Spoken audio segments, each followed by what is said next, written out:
channel. I am ezinnetalks, a YouTuber on stammering, confidence, and everything lifestyle. Who can do this if no one of us? Stay tuned. So hey guys, welcome back to my channel. It's your girl ezinnetalks, and today I am just so excited because today I have a guest on my channel. Like, this video has been something that I have been hoping for a while now, and today it's here. So guys, today I have someone very special. I have someone very experienced in this stammering or stuttering subjects as a whole. So this person is a speech therapist, a speech pathologist, someone who is very passionate about stammering, stuttering condition. She's actually someone who, at first, I thought that she also has this condition, but it was until we talking in May or so, April, just maybe around that time, and she told me, no, I don't stammer, but I'm a speech therapist. Like, I actually work with kids who stutter and all that. Like, I was blown away because I see how much energy, how much passion, like, she puts into this work. So today with me I have Mata Hurox, right? Yes, Mata Hurox. So Mata Hurox is from Maine in America, in US. Yes, and she would be telling us a whole lot of things about stammering. So Martha, thank you so much for being on this channel, and I love what you did. So guys, hello, I am Martha Horrocks. I am a speech language pathologist from the United States, and I am here with ezinnetalks today.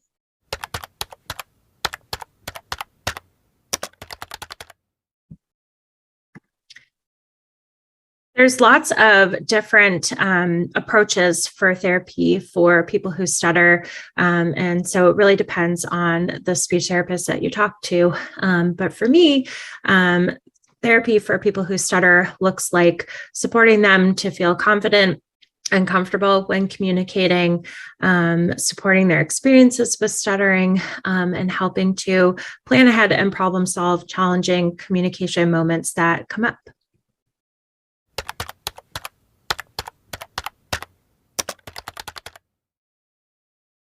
I think speech therapy for people who stutter can be very effective, but it depends on what your goals are, what you're looking for, and if the speech therapist is a good match for those. If you come to work with me and we are working on boosting your confidence around stuttering, I found that that's been really something that my clients have been able to achieve. So I think it really depends, but largely speech therapy can be very effective for people who stutter.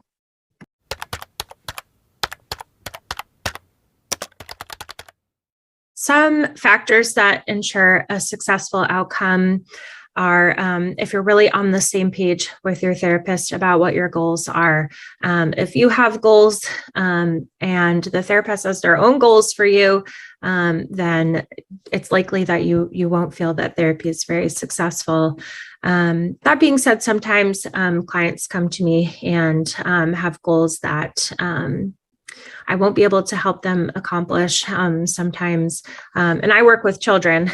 So sometimes children will come to me and say, I want to stop stuttering.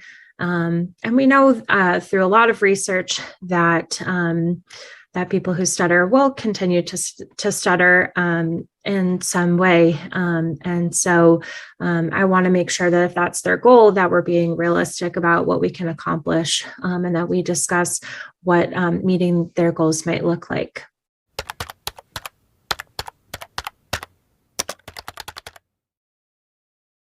There's a lot of misconceptions out there about stuttering.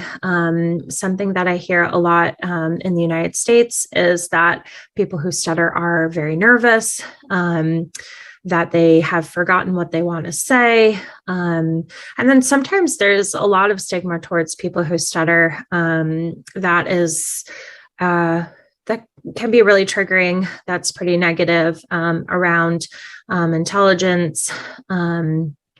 And so I've heard of lots of it, lots of it in my practice. But my hope is through channels like this one on YouTube and also other social media accounts that we can start addressing some of these misconceptions, that we can start making changes, because they're not helpful, they're not true, and they make it harder for people who stutter to be themselves out in the community.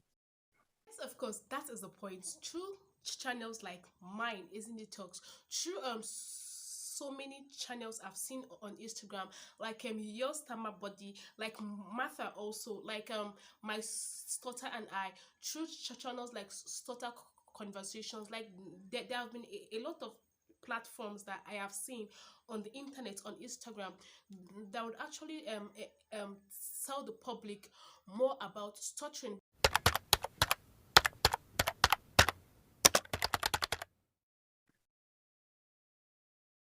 I haven't had the pleasure of having an African client. I think that would be really exciting.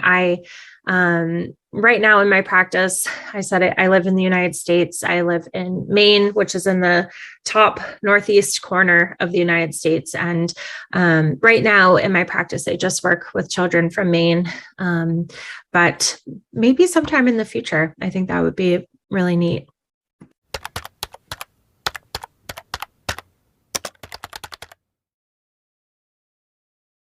Openness to therapy.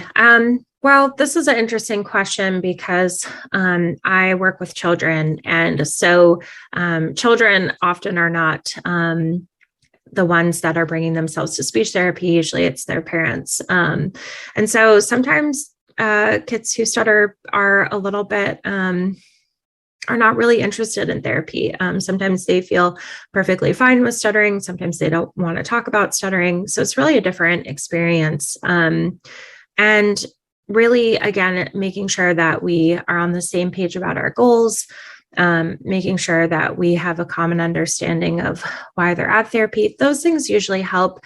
And openness comes over time. It's okay if in the first session or the first couple sessions, a child or an adult doesn't feel particularly open to therapy. That's okay. Generally, we'll stick with it, see what happens, and also know that speech therapy is something that you can always come back to in your life. You don't have to go to speech therapy, but if you would find it helpful, certainly find a speech pathologist in your area. But if you find that you're not feeling particularly open to it, give it a try, but also don't be hard on yourself if it's not working for you in that particular point in time. You can always come back to it.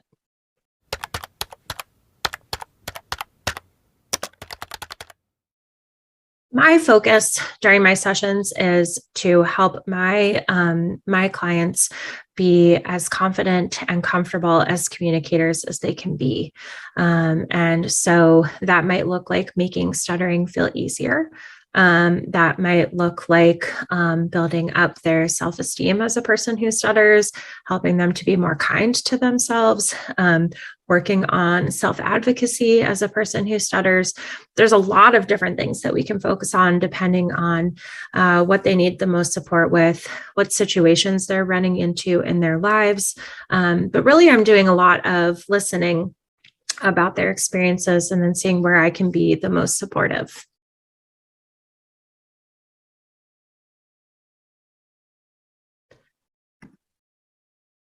The most beautiful experience I've had with a client who stutters. I had a client who came to me because his parents were concerned that he was not talking anymore, would just avoid talking completely. And the beautiful experience of it was watching him really work through his thoughts and feelings around stuttering, starting to build his confidence. And when we near the end of our work together, he decided to write a letter to his teachers about stuttering. and he had never talked to anybody at his school about stuttering. And so this was a huge moment, and he was very nervous. But he was able to share his experiences. And that was just a huge step. He had gone from not speaking anymore to speaking, and then speaking about stuttering. And that was really struck me and really motivated me to start my own practice and work with kids who stutter solely. So very inspiring, but he did all of the work. So really neat to be with him and support him through that process.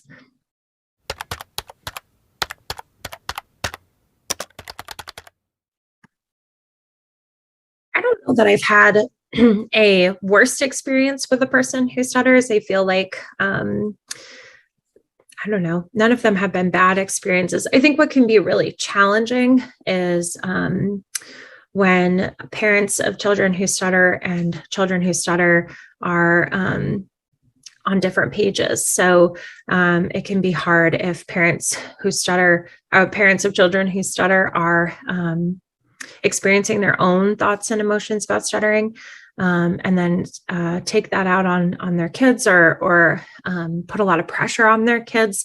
That can be really, really challenging. And usually for me, that means some extra work in supporting the parents.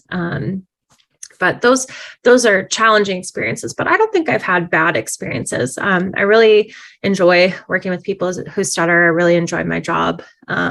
So just challenging experiences, but not anything that was bad.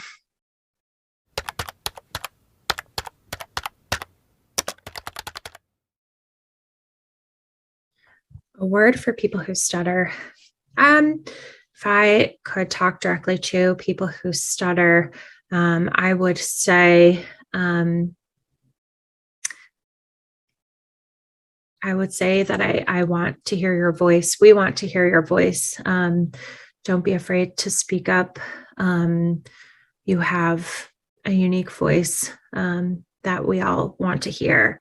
I think too often people who stutter get the reinforcement that it's something that they should hide or that they should change. But stuttering is really just a diverse way of talking. It's its own communication style. And so I think if I had to say something to people who stutter, it would be yourself, and your voice is appreciated and valued. Thank you so much for having me on, and I enjoyed answering your questions. Bye. So thank you so much, Martha, for being on my channel. Like, this means a whole lot to me, and a whole lot to Nigerians, to Africans, and to people all over the world in general who do stammer or stutter. And we, as much as people who stutter can, if you have an access to it or whatsoever, you can actually, try speech therapy if you can. So please follow Martha on Instagram. On Instagram, she's Martha Speech on Instagram, and I'll leave the handle somewhere here and also in the box below. So I'll leave Martha's link to her Instagram in my box below, so you could actually go there and and follow her up on Instagram, because she does amazing things. And Martha, another thing I really love about Martha is consistent. She's always putting out helpful content on her page, and that is something wow. So guys, if you're not yet subscribed to my channel, please do subscribe to my channel. Do like this video, do share, guys. If you can share, please do share this video. And thank you so much. Till we meet in the next video. Thank you.